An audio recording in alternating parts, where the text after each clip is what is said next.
Hey everybody, this is Alison from Thriving While Disabled, and it is a cloudy, threatening kind of day today.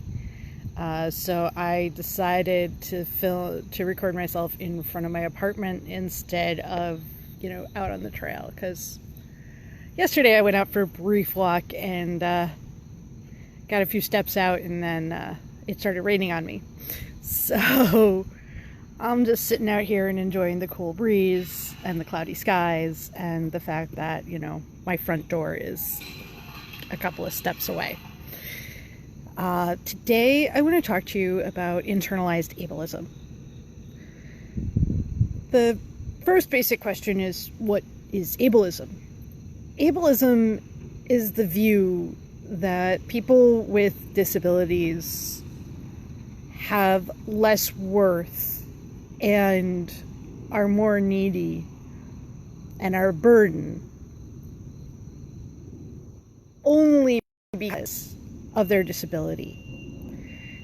And that their disability, whatever it is, makes them a less worthy human being. It's built on the same concept as all the other isms, racism and sexism and all of that. It's this, we are, as disabled people, inferior to, quote, normal people, unquote, simply because we have disabilities. So, the first part of ableism is, the big thing about ableism is it's a societal view. It's baked into our cultural expectations, our cultural norms. There are a few exceptions. There were certain native tribes that actually viewed members with disabilities as chosen by the gods as representatives or speakers of various sorts. Same thing with certain African tribes, but the predominant culture that we now live in views people with disabilities as less than. Period. Full stop. And that's a stigma that a lot of other identities share. There's a good percentage of people who view the LGBT community as less than. There's a lot of people who view non-whites as less than. There's, this is relatively common. There has been work done to try to correct this and try to improve our society. The disabled movement against ableism is probably one of the younger movements that has further to go. And it's also very true that disabled people are one of the most intersectional identities out there. What I mean by that is people can be, like I am, disabled and queer. People can be disabled and black. People can be disabled and pick your minority. It's, we're one of the identities that transcends a lot of the normal boundaries. And we're also an identity that really everybody is one trauma away from becoming, depending on the trauma or the event. So there's a lot of ways where it make a lot more sense for us to be more included in society. But the reality is we aren't. And it's a struggle still for us to be accepted and recognized. And ableism is steeped into all of this. Think about it this way. There's still lots of ableist statements that are just part of our societal lexicon. Things like, it's the blind leading the blind, or the weather is crazy, or things like that. all of that is actually forms of ableism. It's giving these, it's putting down disabled people just in the nature of the statement. So internalized ableism is when people take the ableism around them, and even though they're disabled, they still hold on to these beliefs and hold them against themselves. We've all internalized ableism. I want to make that very, very clear. I would be stunned to find anybody who has thought about it and hasn't ever noticed some form of internalized ableism. We can't get rid of all of it. That's a nice goal, but the reality is a lot more nuanced and complex. So what do we do? What can we do? Well, internalized ableism can be especially severe shortly after becoming disabled because, well, we're dealing with a lot. We've gone from whoever we were before, this abled person who could do the things and could live their life without thinking about stuff, to a disabled person who is now struggling with whatever the disability caused. Sometimes it's physical damage, sometimes it's emotional. Often people with mental health issues later become physically disabled or chronically ill. Often people who experience physical injury end up dealing with mental health issues as well. I mean, it's a very intertwined mess here. But what happens to most people when they become disabled is there's this period of grief, which sometimes gets transformed into self-hatred. It's totally appropriate to grieve who you were before your disability happened. That's normal, that's healthy, that's part of the recovery process. But some people get stuck there, and instead of just grieving their loss, they view themselves as so extremely less than that they're not worthy. And that's one of the places where internalized ableism often comes in. It's this, society says people with disabilities can't contribute, aren't worthwhile, are a drain, are a burden. You've heard the words, you know this tune. And they take it on themselves and go, I'm the burden, I'm holding people back, I'm keeping people from progressing, and that's all I do, that's all I am, that is my new identity. That's internalized ableism. And it's not healthy, and it doesn't help anybody. It just doesn't. Nobody is better off if you internalize your ableism. I know that I'm guilty of some of this too.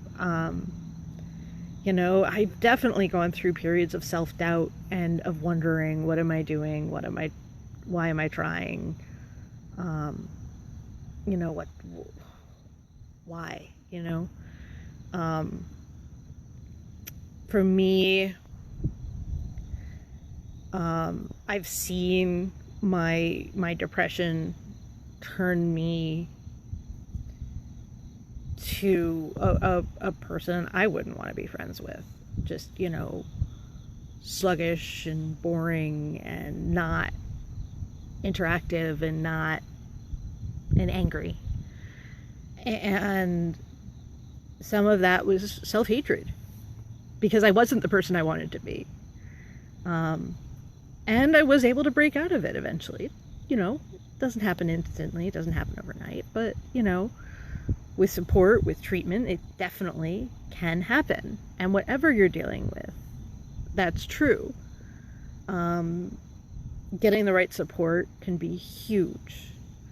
And I would say in the journey to accepting your disability, one step along the way very often is getting some kind of psychological support. Um, Therapy can be amazing, and therapy can be incredibly useful, and incredibly helpful for people as they heal, to help them recognize when they're falling into these traps, and recognize, you know, and learn to recognize the healthy habits, and learn to recognize when they're doing themselves a disservice, and figure out how to cope and how to get better. And too often we just internalize these things, and it's my fault, I failed, things like that. When the reality is, disabilities happen. Health stuff happens. A lot of time there's a genetic predisposition. Sometimes it's a complete accident that nobody can control. And even inherited traits, or things with genetic precursors, you tend not to know this stuff until it's too late. So the choice really becomes, am I going to give up, or am I going to keep moving? And internalized ableism is something that encourages you to give up. Because internalized ableism says you're not worthy. Internalized ableism says you're a burden. It's some really sad stories that you get and that you tell yourself with ableism in any form. Internalized is just you saying it to yourself, where external ableism is other people saying, doing, or acting that to you. And if you fall into those habits, it is hard to get out. It's not easy. The advice I give you is recognizing that all of it can be a fight, that all of it can be a bit of a struggle. But if you're dealing with internalized ableism, very often you're struggling against yourself anyway. So I just want you to put that energy, put that struggle to a use that ends up helping you in the long term, which is working on healing and working on recognizing your own limitations. Because are disabilities limiting? Absolutely, they are. But you can learn the boundaries of your own limitations and understand them deeply. And then you're able to work with them. And then you're able to ask for the help you actually need. And you don't have to ask for or get help that you don't actually need.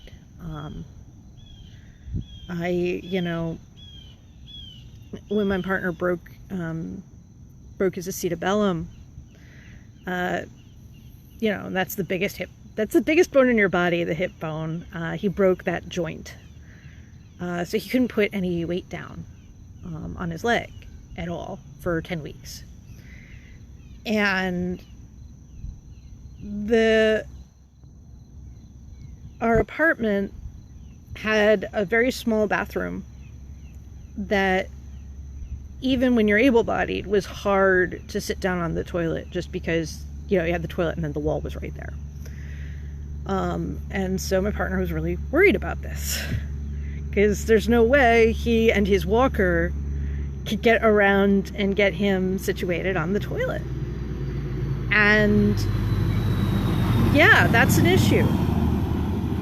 But we talked to our landlord, and our landlord knocked the wall out because he was going to redo the bathroom anyway. And so Al went from, oh my God, I'm a burden, what's going to happen on the bathroom front, to, oh, I'm good. I've got the space I need to maneuver. I don't have to worry about it. I just have to, get myself and my walker to the bathroom, and I'm good. All because our landlord knocked a wall down. And the wall was not a major wall of any sort. It was, they built it ages ago, and it was, really easy to just literally take that wall out, and everything was good. We build our own walls with ableism and internalized ableism.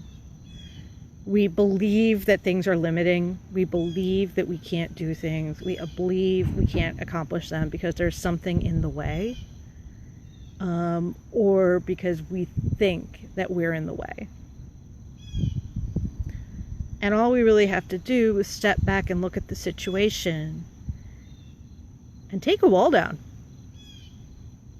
Just knock something out of the way, remove a limiting belief that we have.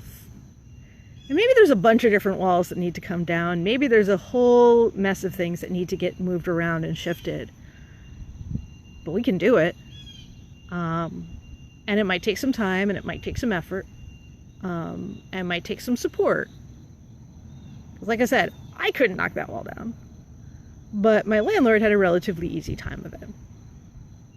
And that's what we need to do when we're dealing with ableism, especially internalized ableism. Ableism from the outside, we have to face each event one by one. But the internal stuff, the stuff that we believe, the things that we're putting on ourselves, they're sometimes the hardest things to take down simply because we believe they're there. But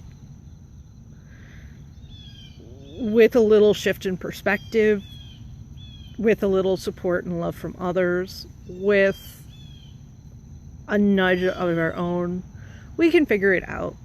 We can knock down those walls, and then there'll be this big, huge open space that we can see how we can make our lives better. Hope you're doing well. My post will be included down below where I go into some of this more deeply. And take good care of yourself. And until next time, keep thriving.